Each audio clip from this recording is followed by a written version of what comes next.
Central City Church, you know what time it is? It's Christmas time. And I love Christmas time. You know what else I love? I love an unorthodox approach.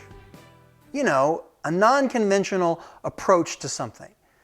Maybe something's been done a certain way for years and years and years, and somebody shows up and innovates and shows us that we've been doing it wrong all along.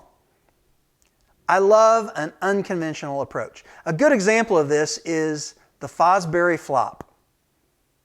Have you ever heard of it? Well, I tell you what, if you've never heard of the Fosbury flop, named after the guy who innovated it, I guarantee you've seen it. If you've ever seen track or field, you've ever watched the Olympics, if you've ever seen the high jump, you've seen the Fosbury flop. It's where you sort of come in at an arch and you run and jump headfirst over the pole and kind of flop over head first.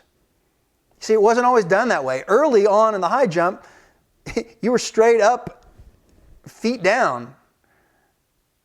The Fosbury flop innovated and changed how everybody since then has done the high jump.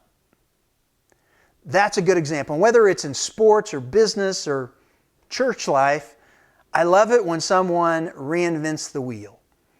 And I don't mind when it's someone else's or my own. If I've been doing something a particular way and someone comes along and shows me a better way of doing it, I love it. I love learning a new, innovative way to approach something. Now, let's turn that unconventional lens on the Christmas story. God sent His Son into the world to be King of the world. Now, if you were sending your son into a new community to lead the community, let's just imagine that. Let's just say you were prepping your son to be the mayor of a city. What would you do to prepare your son? You'd want to make sure that if you sent him there, that he had a nice, safe place to stay, that he was well cared for, he had enough food to eat. You'd want to make sure he had a good education, right? You'd want to make sure he was protected. You'd want to make sure that he had networking opportunities. You'd want to make sure that he was well prepped for the job. That's how we would do it. That's how I would do it. But that's not how God did it. When God sent Jesus the Son, God the Father sent Jesus the Son, He sent Him as a baby, not a prepared adult. And He was born to a mother who, she was just a girl in a backwards little village. And she was pledged to a man to be married who was just a common laborer, who was subject to the rule of Rome. And when Rome said, go to Bethlehem, hard travel to get to Bethlehem to be part of the census, it shows that he wasn't a man of great influence. And then we see in his early years, he was on the run, a refugee in Egypt, fleeing from King Herod, who wanted to kill him when he found out a king had been born.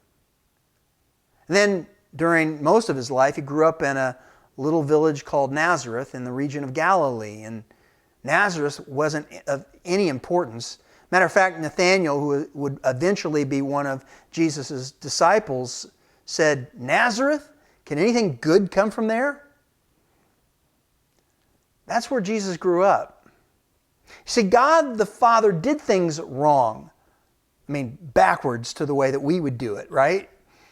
His approach to sending Jesus the Son is as counterintuitive to our way of thinking as Jesus was as a king. Think about what a king is meant to do. A king is meant to be served, but Jesus came to be a servant.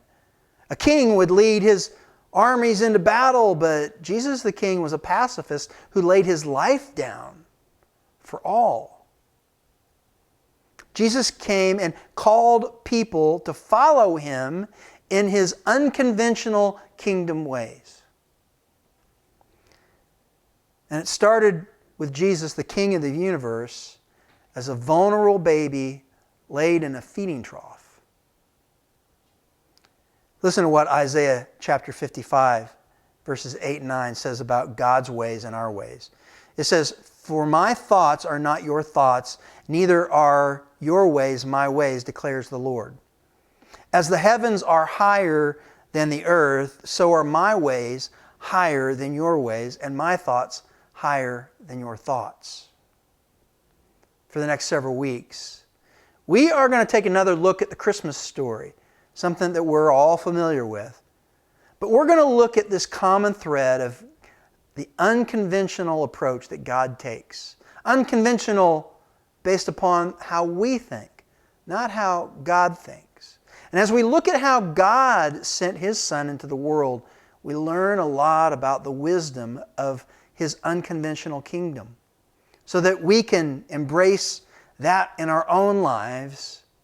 When all the world is going after things and busyness, maybe it's just we're going to be people who focus on people and peace. Maybe we make love a greater priority than materialism.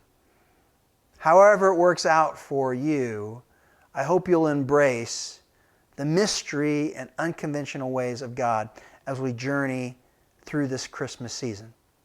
In the meantime, Central City, I love you, appreciate you. If you're not part of Central City Church yet, you're curious about us, click the link below. Check out our website. We'd love to connect with you. There's a way to get in touch with us through email, phone, or a connect form on the website. We'd love to reach out, sit down over a cup of coffee, or maybe at this time of the year, hot chocolate or eggnog, and discuss what we're about and why we're doing what we're doing. We're a brand new church startup. We have not launched an official service yet, but we're currently meeting right here in this room where I'm standing, my home. Love to have you join us sometime. If you'd like to connect, please fill out one of those links. All right, thanks, and God bless, and have a great week.